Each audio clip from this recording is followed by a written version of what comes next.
chef de la Ligue 1. Le propriétaire de l'OL défouraille tous azimuts une cible prioritaire. Nasser Al-Khelaifi, le patron du Paris Saint-Germain, qui l'accuse de mettre le foot français à ses pieds. Pire, conflit d'intérêts, influence sur la DNCG. Textor détruit Nasser, est-il dans le vrai? Mais les reproches sont nombreux. Déjà sur la DNCG, qui a prononcé une relégation administrative en Ligue 2 pour Lyon en fin de saison s'il n'y a pas plus de garantie. Eh bien, Textor laisse entendre que cet organe, censé être indépendant, est sous influence de la Ligue, qui elle-même est sous influence de Nasser Al-Khelaifi. Il a été choqué, nous a-t-il dit, de découvrir la toute-puissance d'Al-Khelaifi en France.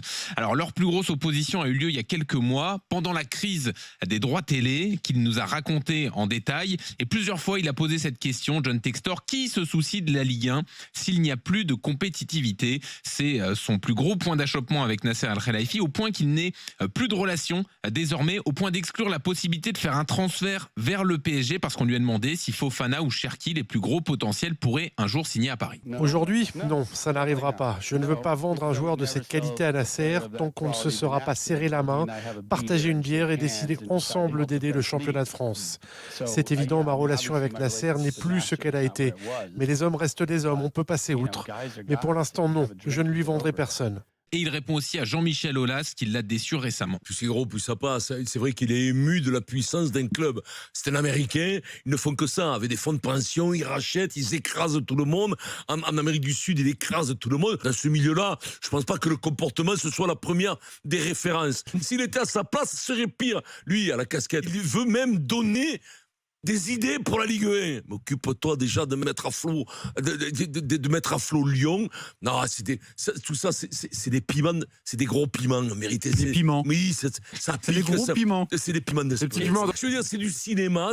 Tu lui donnes le micro et tout ça. Je ne lui vendrai pas un joueur. Si écoute-moi, si les autres ils arrivent et qu'ils bombardent les joueurs, tu vas voir comment ils le vendent. Ils ont vendu Barcola au PSG. Oui, ils ont vendu Barcola au PSG. Et lui, sur Cherki, s'ils le mettent, je sais pas combien il vaut, Cherki, il le vendra, mais même lui va l'amener en voiture, c'est lui qui va l'amener, Textor. Non, ça c'est des marchands de tapis, tu peux pas, ça vaut rien, son interview, il peut te dire le contraire 5 minutes après, il va dans un truc après. Faut l'écouter quand même, l'interview. Mais non, mais ça a été une super interview, c'est pas ce que je voulais dire, c'est une super interview. C'est rare d'entendre quelqu'un, dans le foot français, démonter comme ça un de ses congénères. Il a fait son métier sur du wawa, sur que du wawa, c'est-à-dire prendre de l'oseille de partout, monter des clubs, machin, il fait casquer tout le monde. La sortie, lui, il prend son oseille, il peut te vendre du sable dans le désert de Mauritanie. Il peut te dire que lui, non mais il n'y a pas de souci là-dessus. Lui, il se démonte devant personne. Je pense qu'il a des coronets. Je pense qu'il faut l'écouter cette interview parce que ne jamais oublier qu'il est américain. Et s'il y a bien un pays où le sport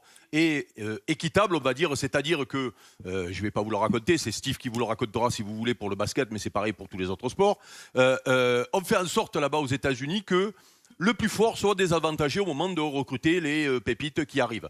Voilà, parce qu'on ne veut pas d'hégémonie d'une équipe, parce que pour le business du sport, ils ont décrété, et je pense qu'ils ont raison, que c'est néfaste. Voilà. Donc il arrive avec sa mentalité d'Américain et il découvre un pays où celui qui a le plus d'argent gagne, et surtout il est jamais remis en cause.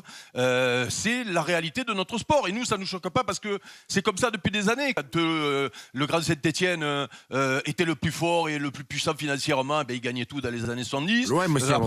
Après, ça a été Bordeaux, après ça a été l'OM, après ça a été Lyon. Et là, aujourd'hui, c'est le PSG. C'est l'histoire du sport en Europe. Donc lui, il ne comprend pas.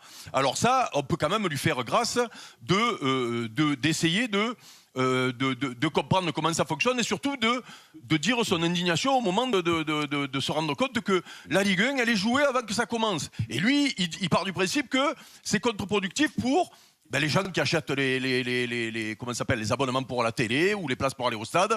Ils pensent que c'est contre-productif. On peut quand même l'écouter quand il dit ça, parce que on fait combien de débats nous pour dire que la Ligue 1 est inintéressante, qu'il y a personne qui s'est abonné à DAZN, que de plus en plus de gens désertent les matchs à la télé. Et ensuite, quand même, c'est une réalité que le PSG et surtout Nasser Al-Khelaifi fait ce qu'il veut en Ligue 1. Il aurait pu, au moment des droits télé, sauver la Ligue 1. C'est-à-dire que si beIN avait mis de l'argent, il aurait pu sauver la Ligue 1. Lui, il a préféré racheter ce fameux match un peu au rabais, quitte à affaiblir les adversaires pour pouvoir gagner plus facilement. La finale de la Supercoupe, là, maintenant, qui a lieu au Qatar. Enfin, je veux dire, il a phagocyté le championnat. C'est le plus puissant financièrement, mais c'est devenu le plus puissant aussi institutionnellement. Alors, le président Aulas, quand il a dominé, je pense qu'il avait su se placer dans les instances. Là, ça va plus loin. Il a une chaîne qui aurait pu sauver la Ligue 1. C'est-à-dire que ce qui se passe là actuellement, c'est inédit dans la Ligue 1. Et quand le président de Lyon dit il y a des conflits d'intérêts, on peut aussi l'écouter quand même. Il le fait par intérêt aussi, ces investissements dans le sport en France, passer à la Où la Ligue 1, quel investissement? Au départ, pour imposer la marque PSG, pour imposer. D'accord, mais après, quel investissement de prendre toute la Ligue 1, de payer l'année entière sur Beansport? Quel intérêt? Ils s'en foutent de perdre 500 bâtons. Ça veut dire qu'en faisant ça, t'as peut-être aussi tous les autres présidents de Ligue 1 qui mangent dans ta main aussi. Il n'est pas indu à Nasser Al-Khelaifi, il décide de ses deniers. Il n'a pas besoin d'étendre son pouvoir, avoir tous les présidents de la Ligue 1 qui lui mangent. Il n'a pas besoin de ça. Moi, je trouve que ça fait du bien. Alors, il a ses arguments, John Textor, ils sont bons, ils sont pas bons, ils sont vrais, ils sont pas vrais. Moi, je trouve qu'à un moment donné, ça fait du bien d'entendre un président de Ligue 1 s'opposer au tout-puissant de la Ligue 1. Parce que tous les autres présidents, ils acquiescent comme ça à tout ce que dit Nasser Al-Khelaifi. Alors, peut-être que tu penses que John Textor est je sais pas un arriviste, mais une pompe. Mais on a besoin de ça aussi, un mec qui s'oppose qu'à sa vision des choses. Et que peut-être lui, John Textor, il avait proposé des idées, il avait envie de mettre des choses en place pour pas que tout dépende du Paris Saint-Germain, du Qatar et de Nasser Al-Khelaifi, pour qu'il y ait un peu plus d'équité et qu'il y ait un peu plus de puissance qui s'oppose à Nasser Al-Khelaifi. Sauf qu'il était tout seul à un moment donné à vouloir proposer quelque chose et que tous les autres se sont alliés avec Nasser Al-Khelaifi. T'as pas envie d'un peu de rébellion? Au point d'en mourir, hein, au point d'en mourir, Steve, parce qu'il y a beaucoup de clubs qui vont être en grande difficulté.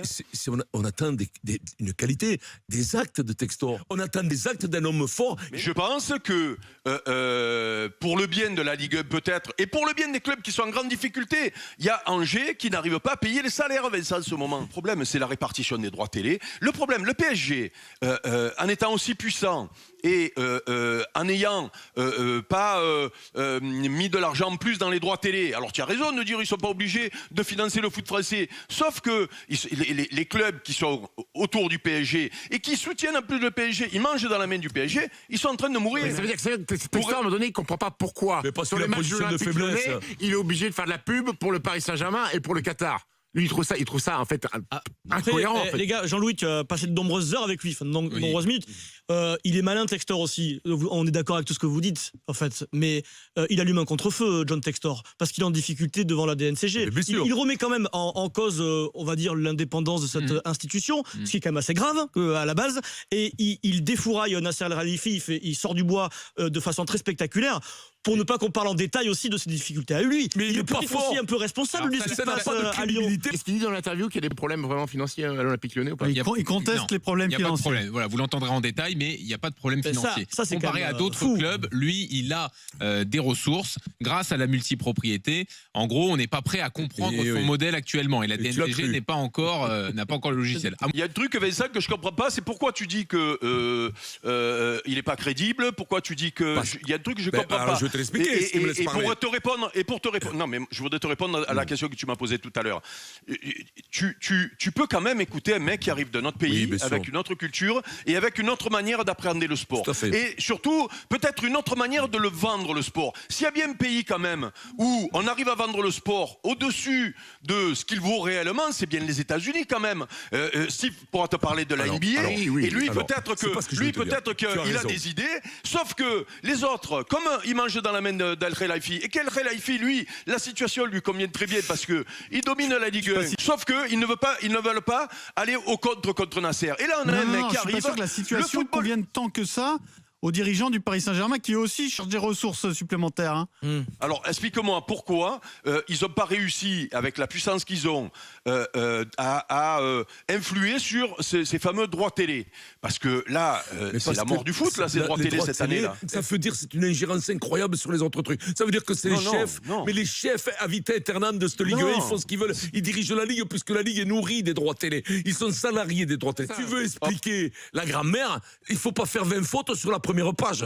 Sur la première Mais page, non, si mais tu fais une faute sur la première page d'écriture, tu Vincent. peux pas expliquer la grammaire à tout le monde. Non, je te dis la manière de vendre Oui. le foot. Peut-être De nouveaux que supports, la solution etc. pour le foot français, c'est d'avoir sa chaîne Oui. de foot, par exemple. Oui, Peut-être que Textor et El Khelaifi, ils pourraient influencer sur la Ligue pour que on reprenne les négociations avec Canal+, par exemple. Eric. Puisque Canal+, tant qu'il y avait ça, la brune, au sein de la Ligue, Canal+, n'y viendra plus. L'investisseur historique et celui qui a mis le mieux en lumière le football reviennent dans le football.